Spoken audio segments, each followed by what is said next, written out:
दासियों और स्त्रियों को क्या नहीं दे रहे थे?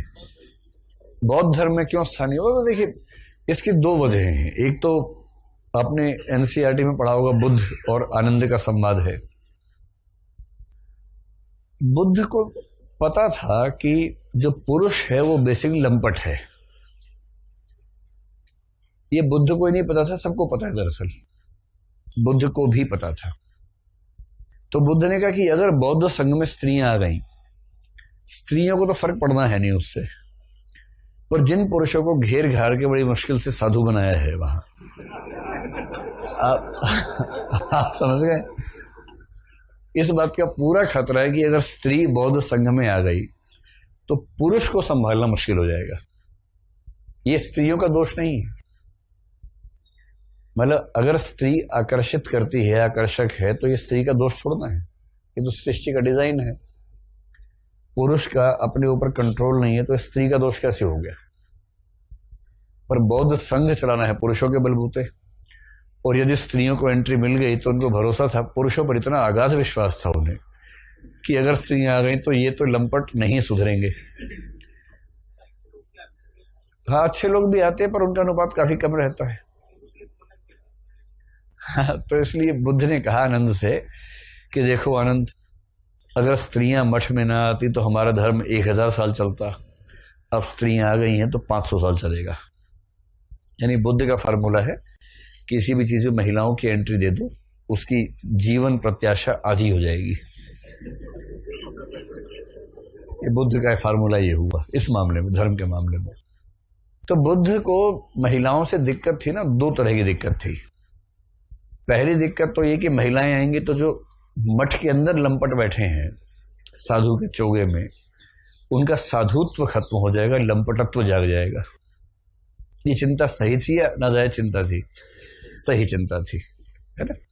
क्योंकि देखिए, गलत काम करने के लिए हमारा अंदर से गलत होना एक पक्ष है, दूसरा ऐसी परिस्थितियों का मिलना जहां हम गलत हो सके वो दूसरा पक्ष है। अगर ऐसी परिस्थितियां हो ही नहीं कि आप गलत हो सके तो आप गलत नहीं हो पाएंगे। आप गलत नहीं हो पाएंगे, होना चाह रहे हैं। जैसे मुझे कुछ टीचर्स मिलते हैं, बोलते हैं कि सर सबसे ईमानदार टीचर होते हैं, कभी रिश्वत नहीं लेते। मिलती नहीं भाई, जिसको मिलेगी अगर वो रिश्वत ना ले तो ईमानदार हुआ। जिसको मिल ही नहीं रही है, हर तरीके से चाह रहे मिल जाए मिल जाए मिल जाए, नहीं मिल रही, फिर कह रहा है कि हम तो लेते ही नहीं। बात नहीं है ना, आप बुरा होने को बेकरार हैं, बुरा होने का मौका ही नहीं मिल रहा आपको, कैसे अच्छा मानते हैं? दूसरा बुद्ध को खतरा यह था कि अगर महिलाएं आ गई घरों से तो जिस जिस घर से महिला आएगी, और उनको पता था कि महिलाएं अपने घरों में बहुत दुखी हैं, तब भी थी आज भी हैं, अगर महिलाओं को बाहर एक रास्ता मिल गया जाने का और चली गई तो जो उनके घर, कुनबे, परिवार, वो सब जो है ना, वो बहुत ताकतवर है। वो हमारे बौद्ध धर्म को आग लगा देंगे, पूरा पूरा संघ जला के राख कर देंगे, देशभक्ति खेलेंगे सड़क पे। इस बात का डर बुद्ध को होना स्वाभाविक बात है। नए नए आंदोलन शुरू किया, क्यों कोई पंगा मोल लेगा उस समय? इतना ही मामला है। बुद्ध समझदार आदमी थे, वरना बुद्ध को महिलाओं से कोई सैद्धांतिक समस्या थोड़ा ना रही होगी, ये व्यावहारिक समस्या थी। जैसे हम सब लोग खूब बोलते हैं कि महिलाओं को बराबरी मिलनी चाहिए, ये हो वो हो, फलाना और ढिमकाना हो। आप सब आमतौर पर विश्वास रखते ही होंगे इस बात में। लेकिन जब आपके सामने संकट आ जाए कि आपके घर में आपकी बहन, या आज से 20 साल बाद आपकी बेटी, आपका बेटा कह रहा है कि पापा मैं जा रहा हूं, पार्टी है, रात को 3 बजे आऊंगा और हो सकता है कल ही आऊं। आप कहें ठीक है बेटा, जाओ मौज करो, अपनी जिंदगी अपने हिसाब से जियो, तुम वयस्क हो, समझदार हो। इतने बेटी बोल पड़ी कि पापा मैं भी जा रही हूं, 3 बजे आऊंगी या शायद सुबह ही आऊंगी।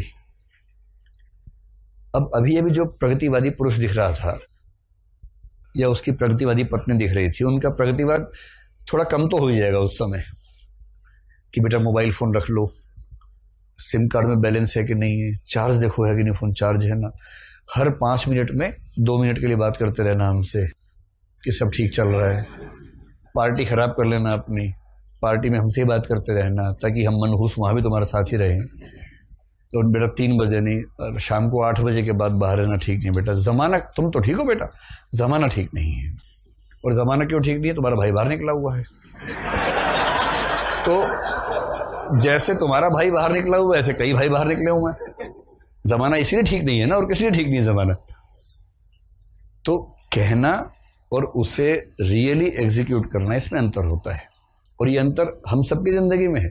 कल को आप भी महसूस करेंगे, जब आपका बेटा बेटी होंगे, आप एकदम बराबरी देना चाहेंगे तो भी दे नहीं पाएंगे, क्योंकि आपको चिंता होगी। और ऊपर से खबर वाले दिखा देंगे कि 16 दिसंबर निर्भया, ये वो एक केस को इतना हाईलाइट करेंगे कि पूरा देश खौफ में आ जाएगा। तो बुद्ध के सामने भी व्यवहारिक समस्याएं थी, जैसे हमारे सामने होती हैं।